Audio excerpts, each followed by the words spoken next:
Hello friends, this is Richa Sharma. Welcome to my channel let's study with Richa. अगर आपने मेरे channel को सब्सक्राइब ना किया हो तो प्लीज़ जरूर कर लीजिएगा और मेरा सेशन पसंद आए तो लाइक और शेयर ज़रूर कीजिए। आज हम डिस्कस करेंगे directive approach of counselling.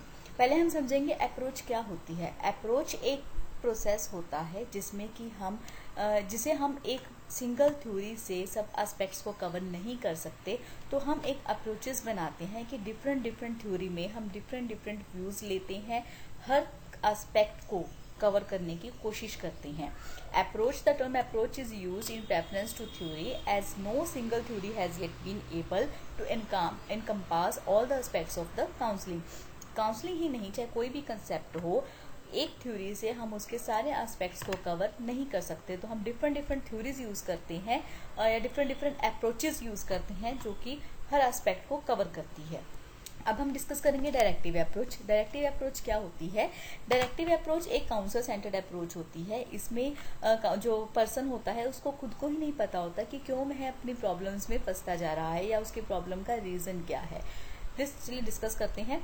This process is also known as counselor-centered approach. Under this process, the counselor plans a counseling process. His work is to analyze the problem, identify the triggers, identify the exact nature of the problem, and provide various options. कि इस process में क्या होता है? इस process में क्या होता है कि काउंसलर ही प्लान करता है एक काउंसलिंग प्रोसेस का, जिसमें उसका काम होता है कि प्रॉब्लम को एनालाइज करना, प्रॉब्लम को समझना, फिर उसके एग्जैक्ट नेचर बताना और फिर उसका सोल्यूशन बताना। The authoritarian point of view is largely associated with the work of Sigmund Freud. Sigmund Freud ने इसका कंसेप्ट दिया है। In this approach, the client is ignorant. Client को नहीं पता होता, वो उसको इग्नोर किया जाता है and unaware of the reasons for his difficulties, और उसे खुद भी नहीं पता होता कि उसकी डिफिकल्टीज का या प्रॉब्लम्स का रीजन क्या है। Suffering which are deeply embedded in the unconscious. Next is the client is therefore helpless and it is the therapist who has to play the role of interpreting the material for him. मतलब जब client को खुद ही नहीं पता कि उसकी problem क्या है, प्रॉब्लम स्टार्ट कैसे हुई है, तो इसमें वो थेरेपिस्ट की हेल्प लेता है और वो थेरेपिस्ट जो होते हैं वो उसके एक मटेरियल की तरह काम करते हैं जो कि बताते हैं कि रीज़न क्या है प्रॉब्लम्स का और कैसे उसको सॉल्व किया जाएगा। The psychological difficulties, according to psychoanalysis, are explained as phenomena that are strictly psychologically determined. This principle is known as psychological determinism. Psychological determinism क्या होता है? ये एक ऐसा प्रिंसिपल होता है जिसमें कि साइकोलॉजिकली प्रॉब्लम को फाइंड किया जाता है कि क्या रीज़न है प्रॉब्लम्स के, किस तरह से उनको सॉल्व किया जा सकता है, जिस बंदे की ये प्रॉब्लम, जिस पर्सन की ये प्रॉब्लम है उसको किस तरह से आइडेंटिफाई करवाया जाएगा प्रॉब्लम के regarding. Next is process of directive approach. अब इसका प्रोसेस क्या है? Analysis, synthesis, diagnosis, prognosis, counselling and follow up. इनको अब डिस्कस करते हैं। First is analysis. This involves collecting from various sources the data needed for an adequate understanding of the client. Client को समझने के लिए पहले डाटा को गैदर किया जाता है, इकट्ठा किया जाता है। This include administration of psychological tests, etc. However, such testing and form filling should not come between the counselor and counselees, and its importance should be limited to extent that it gives birth idea about the counselee. कि कुछ information को counsellee से छिपाया जाता है ताकि वो proper information इकट्ठी कर सके और फिर काउंसली को एक आइडिया दे सके कि उसकी प्रॉब्लम्स कहाँ से शुरू हुई थी। Synthesis. This refers to summarizing and organizing the data so obtained as to reveal the assets, liabilities, adjustments and maladjustments of the counselee. Counsellee के रिगार्डिंग जो भी इन्होंने इन्फॉर्मेशन इकट्ठी की है, चाहे वो पॉजिटिव है या वो नेगेटिव है, उसकी अच्छी बातें हैं या बुरी बातें हैं, उनको एक प्रॉपर वे में समरी बनाई जाती है और इनको ऑर्गेनाइज किया जाता है। Diagnosis. This stage is concerned with formulating conclusions regarding the nature and the course of problems exhibited by the students. Drawing conclusions from then results of psychology testing, administration of questionnaires, etc. are done here. इस stage में क्या होता है कि एक conclusion निकाला जाता है प्रॉब्लम की नेचर के रिगार्डिंग या उस काउंसलिंग की नेचर के रिकॉर्डिंग और फिर बाद में उसका एक कंक्लूजन बनाया जाता है। Let me explain you. Follow up मतलब कि काउंसलिंग के साथ फॉलोअप लिया जाता है कि क्या उसको प्रॉब्लम का सॉल्यूशन मिल गया, अगर नहीं मिला तो कहाँ पे प्रॉब्लम आ रही है। Next is assumptions of directive counselling. क्या एज्यूम किया जाता है? Competency in giving advice. ये The counselor possesses the best training experience and information. He is more competent to provide and advice to problem.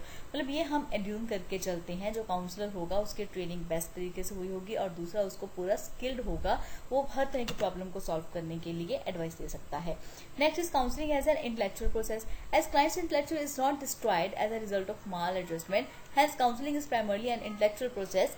It stresses upon the intellectual aspects of a person instead of emotional aspects of the personality. Intellectual process क्या होता है?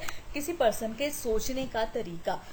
इसमें क्या होता है कि हम सोच के चलते हैं कि हमने जो एज्यूम करना है वो पर्सन की इंटेलेक्चुअल पावर को एज्यूम करना है कि उस पर्सन की समझने की क्षमता कितनी है और किस तरह से उसको समझाना है या उसके सामने अपने पॉइंट को रखना है. इसमें उसके इमोशंस पे ध्यान नहीं दिया जाता, उसकी समझ पे ध्यान दिया जाता है कि किस तरह से वो पर्सन समझ सकता है, उसी तरीके से उसको समझाया जाए.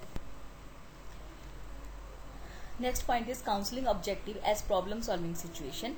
The counselor is responsible for creating an environment. He is assumed to give problem solving situation so that counselor can actively participate. इसमें क्या होता है कि काउंसलर रिस्पॉन्सिबल होता है कि एक इन्वायरमेंट को क्रिएट कर सके, एक प्रॉब्लम सॉल्विंग सिचुएशन को क्रिएट करे जिसमें कि काउंसलर जो है वो एक्टिवली पार्टिसिपेट कर सके. Next is clients incapability of solving the process. इसमें ये चीज एज्यूम करके चला जाता है कि जो काउंसली होगा वो कैपेबल नहीं होगा अपनी प्रॉब्लम को सॉल्व करने में या एनालाइज करने में, तो काउंसलर की रिस्पॉन्सिबिलिटी होगी. Next is advantages of directive counselling.